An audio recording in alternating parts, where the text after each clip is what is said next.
Welcome to the Point. This week we talk with two members of the Michigan State House. First, Democratic Representative Rachel Hood from Grand Rapids, who talks about her take on climate change and why she thinks the state is making progress on that front. Representative, let's start first by a quick look back at the session. I've told everybody that I've had coming in, and we do a lot of these interviews in advance for the holidays because everybody gets busy and people aren't going to be coming in the week of Christmas. But one of the things that you and I were talking about coming in is that I've had a lot of people come in with in-depth analysis of what happened during this last session. And again, I point out it's the same session, but it's the first year of a two-year session. Give me your take from first time in the majority of what this session was like. Well, it was exhilarating and hard and busy, and we learned a lot and fast. Yeah, absolutely. Of course, it was a historic year in the amount of work that we got done. With 40 years of pent-up legislation, the Democratic trifecta didn't waste any time, prioritized reproductive health, prioritized fair and living wages and supporting our unions, prioritized making sure that the LGBTQ community had access to its rights, and we did that all within, the first 9 months. And then we were able to add on some of our secondary priorities. Key among them for me was our work on clean energy, and I'm excited to talk about that and about climate responses in the state. This is something that you and I have talked about for a long time. You said, paraphrasing in one of our interviews, it was the first time that you had felt like the legislature was truly paying attention to climate change. And you put it in the context of your children and the climate that would be left behind for them. And from that moment, in the back of my mind, I kept saying, I want to do a show about that, at least this segment about that. And in this year, this past year, would it be too much to say that from that standpoint, that this was one of the most significant steps that the legislature has taken when you look at the energy plan that was passed late in the year? We have achieved becoming one of the top 5 states in the nation in terms of setting clear energy goals. We set a clean energy goal of 100% by 2040, and there are interim steps that we'll have to achieve along the way. And then we also set a goal for renewable energies. Those being the newer technologies like solar and wind and geothermal and so on, very low impact technologies that have to be integrated in order for us to sustain a future generations ahead. We are starting to see some really scary feedback from the planet indicating that we are in a dangerous territory, and it's very interesting. We're in the midst of the COP28 dialogue as you and I speak, and we're watching some of the larger nations actively work to set forward international climate goals that will be protective of some of the most vulnerable nations, particularly small islands. Here in Michigan, we have an important piece of that larger goal and a significant contribution to the nation's achievements on climate. And we've really set forward a path to play our part, to do our role. I hope that technology and growing comfort about the integration of clean energy, as well as technologies that will help to continue to advance reliability, will help Michigan accelerate our path forward. And in another 8 years, when we have another chance to look at our energy bills and the policies that guide the Michigan Public Service Commission and our utilities forward, I hope we'll be able to make even more aggressive steps. We, in addition to these immediate climate goals, of course, we made a lot of investments in 21st century technologies and manufacturing here in the state. And so we are really making a commitment in our economy to make sure that clean energy jobs come here to Michigan, and then also to buy the products and implement the products that will make those clean energy economic investments really successful into the future. So we're changing our culture, and we're changing the way we do things in order to hopefully slow down the climate indicators that are telling us we're getting too hot too fast, and also really position Michigan to continue to be an economic leader in the country for generations to come. Let me play devil's advocate on a couple of those points quickly, because you know what your colleagues, the Republican colleagues in the House and the Senate both said. First of all, there were no Republican votes on the energy package that planned. And one of your colleagues sat, I believe either in this chair or one of the other interview spaces, and said, look, they weren't opposed to cleaning up Michigan's production, but at what cost of both reliability and actual outsource for customers? Are you convinced that both reliability and I don't know what the balance is about the increase of costs to consumers are going to be palatable for the people under this plan? Because one of the big arguments against it is it will be less reliable and more expensive. Well, one of the important bills that we did actually takes aim at that. The Michigan Public Service Commission, for the first time as a result of Senate Bill 502, will be mandated to consider affordability and the overall cost effectiveness of energy resources in the Integrated Resource Management Plan.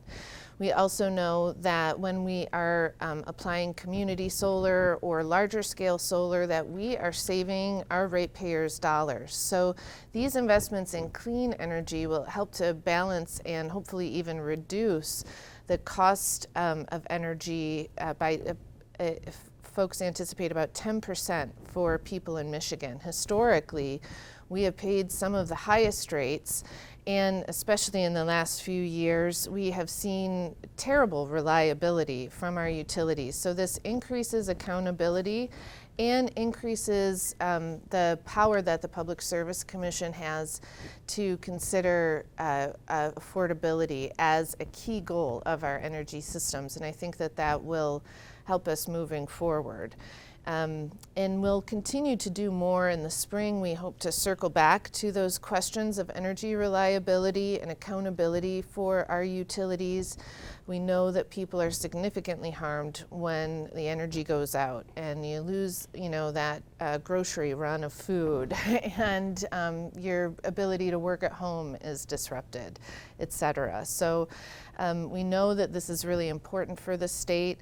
Because of climate, we're starting to see our weather is changing, more climate-like weather, more intense and frequent storms, and that's the outcome of that in a scenario like we have where reliability is unpredictable, is that there's more disruption to people. So our team of representatives in the Democratic caucus, with bipartisan support, my community solar bills, for example, are a bipartisan package, will hopefully bring Republican votes forward as we continue to go deeper into this work.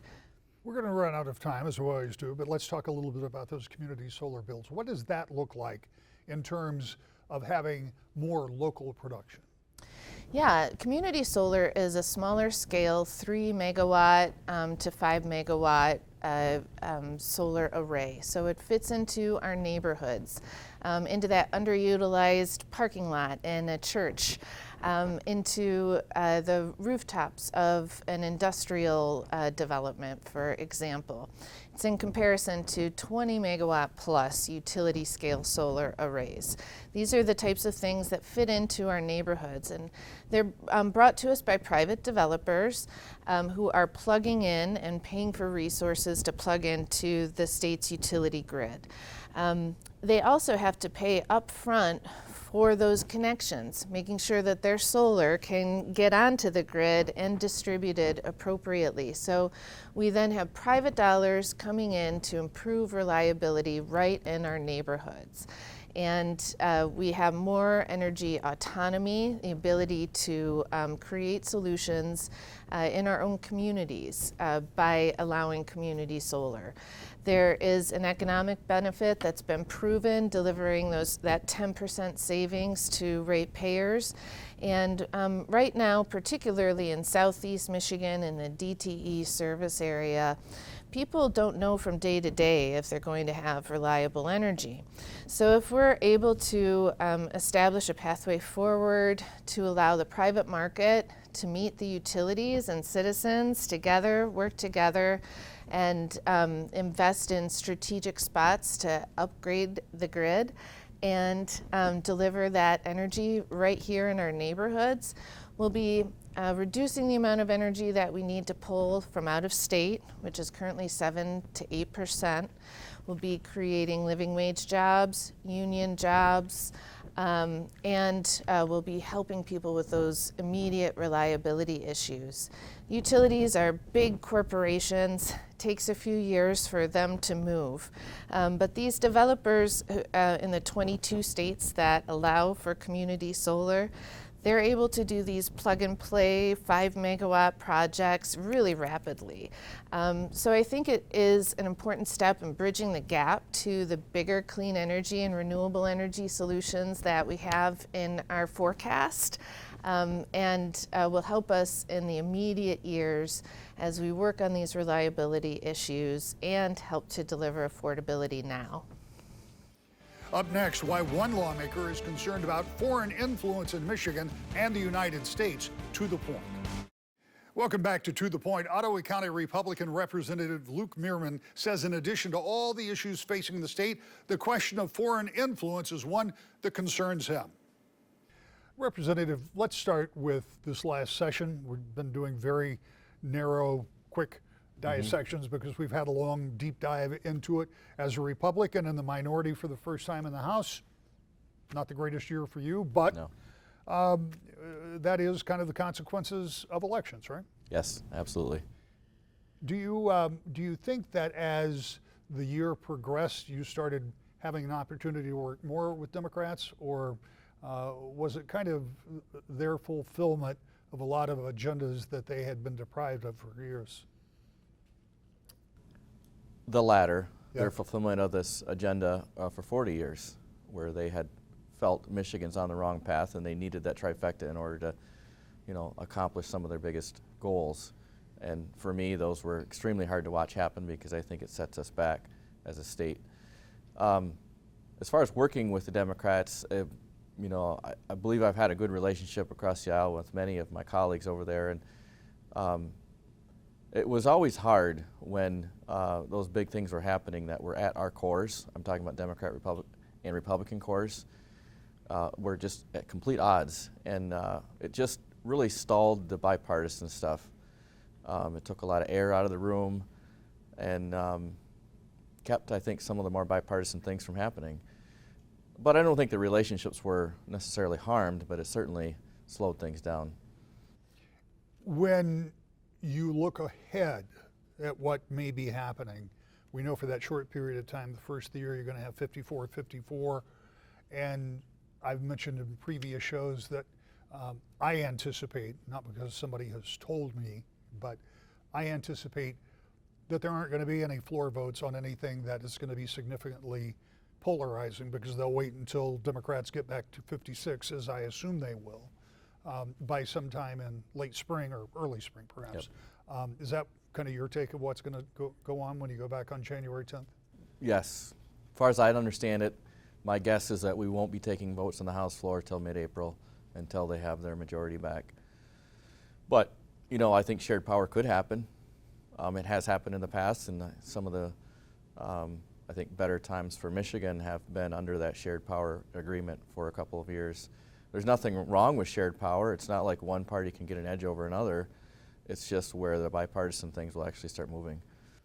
Yeah, and you refer to a time that goes back to the early to mid-90s when Paul Hilligans and Curtis Hertel had a 55-55 elected minority, or elected tie for both of them, and they served as co-speaker. There are people that look back at that time with great fondness.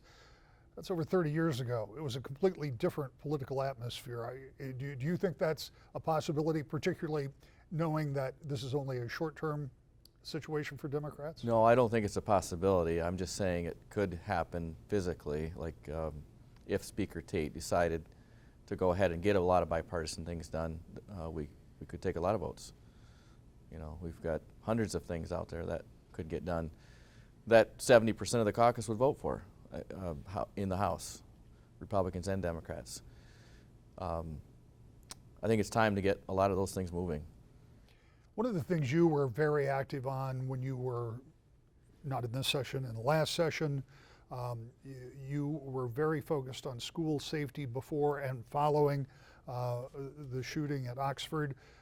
We are now not far removed from the sentencing of that shooter, still top of mind for people, despite some efforts that have been made and bills that have been passed. Do you still have a hope that there is more bipartisan work that could be done for school safety? Absolutely. I've said a couple times publicly that I wished we had gotten a lot of those bills done already. It's a bipartisan committee. It was a task force put together by the former Speaker Wentworth in response to Oxford, and it was 4 Republicans and 4 Democrats, and the report that came out last December was all signed by every one of us, meaning we all agreed with that report. I want to say it's a 14-page report, it's public, and tied to that are suggestions for bills, and 13 bills have been introduced this year, the same ones that were introduced last year. And so Rep. Breen and I, who I see as my biggest support and champion Democrat on the east side, Oakland County, met last week, and we were going over the bills there.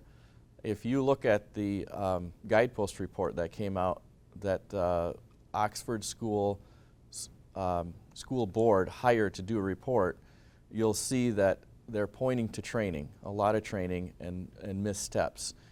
And if you look at the bills that we've introduced, that's one of our focuses, or our biggest focus is the training aspect of it. And so I do have high hopes that those bills will still move. Just as many Republicans sponsored the bills as Democrats and vice versa, and the bills are split for Democrats and Republicans having sponsored those bills. There's 4 of us right here in West Michigan that have parts of those bills. Representative Fitzgerald, Representative Glanville, and Representative Nancy DeBoer, and myself. So West Michigan's well represented there, and I hope to see those move. In this, I don't know what to call it, this pause when you're at 54-54, and while, as you point out, you don't expect there to be shared leadership, but does that time from January to mid-April give you and your colleagues a better opportunity to work on things just like that? Yeah, I think so. And my expectation is that there will be committee hearings, and my hope is that all the bills are in the Education Committee right now, that the Education Committee will take a vote and move those to the floor of the House. And so when the House comes back, obviously a budget will be foremost in mind, but hopefully these bills can actually move this year, next year. When you talk about some of the issues that we've heard a lot about in this past year that I believe will carry into the following year and maybe years to come, and one of them has to do with foreign influence. You and I discussed this before we came into the studio. You are looking into this about foreign influence in the United States. First of all, describe that to me, and then talk a little bit about the measures that you and others may be taking to look at it more closely. Yeah, as with many things that I've focused on here in Lansing, it wasn't why I went to Lansing, so some things kind of fall in your lap and, really tug at your heart. And for me, this is one of those things. And so one of my cohorts, a Republican, Representative Brooke, is a freshman this year, but newly discharged from the U.S. Army. And he and I are doing a working group on protecting Michigan from foreign influences. And so it is our intention to, as best we can, mirror what happened in the Select Committee in Washington. And if you watched what happened in Washington, 400 representatives voted to create this select committee to look into China specifically. And it's chaired by Mike Gallagher, and they actually just issued a 52-page report today from that committee. And if you read through that report, it's, I'll point out point 4 and point 5 in the first page. It really points to the broad efforts that China has been making for over a decade, but really ramping up in the last 5 years to have subvert this United States. And I think we in Michigan have to do whatever we can to make sure that we're not assisting them. It is a federal issue generally, the protection of us here from foreign nations, but as Director Ray said to the gathering of mayors from across the United States back in February, he said, we're all responsible here, and we all have, we should have concern about what might be happening under our watch. And he was talking to the mayors about deals and different things that they would do with China. So I think we have, here in Michigan, we really need to take this seriously as we can. And to be clear, this is not anti-Chinese. This is extreme amount of concern over the Communist Party in China. The Chinese are great people and great trading partners, and I want to see that continue to stay strong, but we need to be more smart about what we're doing here as well. What sort of things are you seeing? Are you talking about purchasing property? I know we've heard about Chinese interests purchasing farmland, about purchasing land near military installations. We know, even in Michigan, that companies with Chinese ties are trying to open manufacturing. Is that the kind of thing you're talking about? Yeah, how we here in Michigan might be facilitating the Chinese espionage effort that's happening across the globe. Early summer, the Five Eyes got together, and that's Australia, New Zealand, Canada, United States, and United Kingdom. It was the first time, these are the, basically our director of FBI, Ray, was there along with his 4 counterparts, and it was the first time they've ever really gotten together in that capacity and issued a direct statement all together at the same time. And they spent time in the United States going around and talking to IT companies and many other areas, places they could find to listen, that this is the greatest threat facing us here. So again, I guess in my mind, how is Michigan watching where we're putting the Michigan state dollars, the tax dollars of the people, and how can we help everyone else watch this? Huawei has been banned by the our Department of Defense for buying their drones because they have back doors in them. There's a lot of other Chinese drones too. As far as I know, not the other ones have been banned, but it's a company that has a long history of really doing some bad acting. And so to the extent that we can put eyes on it and time and attention, Rep. Brooke and myself, and we're hoping to have some Democrat colleagues with us as well, that's what we want to work on. I want to take a brief moment to wish you and your family well, however you celebrate this holiday season, and looking forward to seeing you next year. To the point.